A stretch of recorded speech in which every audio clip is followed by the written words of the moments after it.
السلام علیکم ورحمۃ اللہ وبرکاتہ۔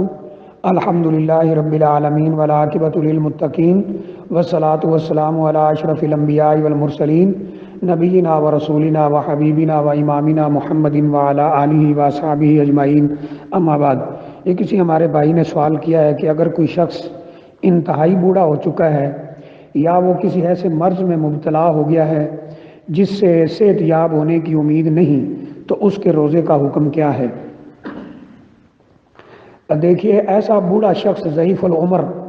جو روزہ پورا نہ کر سکتا ہو، اور ایسا مریض جو کسی ایسے مرض میں مبتلا ہو گیا ہو جس سے اب صحت یاب ہونے کی امید ختم ہو گئی ہے، تو ان کے لیے اجازت ہے کہ وہ ایک روزے کے بدلے میں ایک مسکین کو کھانا کھلائیں۔ مسکین وہ ہے جس کے پاس زندگی کی ضروریات کو پورا کرنے کے لیے وسائل آمدنی تو ہیں، لیکن ان وسائل آمدنی سے اس کی زندگی کی جائز ضروریات پوری نہیں ہو رہی۔ اس کے پاس کوئی اور پراپرٹی، سونا چاندی، جائیداد، جانور، مال دولت کچھ بھی نہیں ہے، صرف اور صرف جائز وسائل ہیں زندگی کے ضروریات کو پورا کرنے کے لیے، ذرائع آمدنی ہے، سورسز آف انکم ہے، لیکن اس سے اس کی زندگی کی جائز ضروریات پوری نہیں ہو رہی۔ اور جائز ضروریات کھانا پینا، کپڑا، اسی طرح کوئی بیمار ہو جائے بچہ یا خود تو دوائی وغیرہ، اور آج کل جیسے بجلی کا بل، پانی کا بل، یہ زندگی کی جائز ضروریات ہیں۔ وہ ضروریات نہیں ہیں جو آج لوگوں نے بنا لی ہوئی ہیں، جیسے گھر میں ٹی وی رکھنا اور اس طرح، یہ نہیں۔ زندگی کی جائز ضروریات بھی پوری نہ ہو رہی ہوں تو وہ مسکین ہے، اس کو فدیہ دیا جا سکتا ہے بشرطے کہ وہ نمازی ہو۔ تو جو شخص ضعیف العمر ہے، وہ روزہ پورا نہیں کر سکتا، اس کے پاس اب اتنی ہمت اور طاقت نہیں، یا کسی ایسی مرض میں مبتلا ہو گیا ہے جس سے صحت یاب ہونے کی امید ختم ہو گئی ہے اور اس میں روزہ رکھنا اس کے لیے ناممکن ہو گیا ہے، تو ایسا شخص بھی فدیہ دے سکتا ہے۔ اور فدیہ مسکین کو دینا ہے، اور اس کی مقدار بھی بعض جگہ پہ ذکر کی گئی ہے، اور یہ ربع سا، یعنی سا ایک جو پیمانہ ہے اس کا چوتھا حصہ یا پھر اس کا آدھا حصہ اللہ کے راستے میں کھانا پکا کر دینا ہے۔ یعنی جو فدیہ دے گا مسکین کو، وہ کھانا پکا کر دے گا، اتنی مقدار میں کھانا ہونا چاہیے جو نصف سا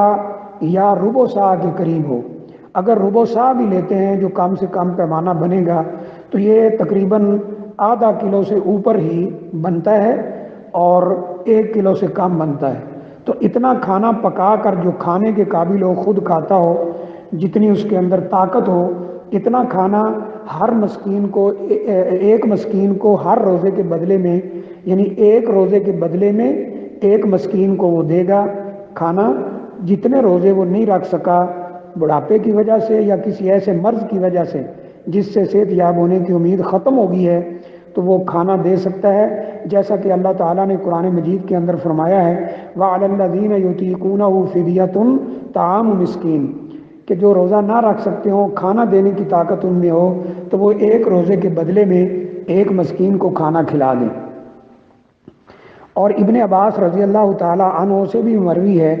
انہوں نے اس آیت کریمہ کی تشریح میں فرمایا کہ اللہ تعالیٰ نے بہت ضعیف، یعنی ضعیف العمر انسان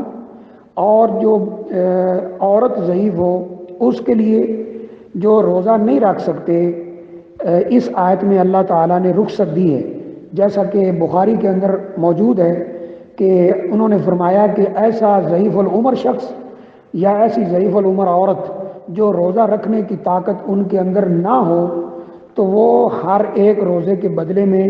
ایک مسکین کو کھانا کھلا سکتے ہیں۔ یہ رخصت اللہ تعالیٰ نے انہیں دی ہے، اور اس آیت کریمہ سے انہوں نے استدلال کرتے ہوئے، اس آیت کریمہ کو دلیل بناتے ہوئے ذکر کیا ہے کہ وہ اپنے روزے کا فدیہ ایک مسکین کو کھانے کی شکل میں دے سکتے ہیں۔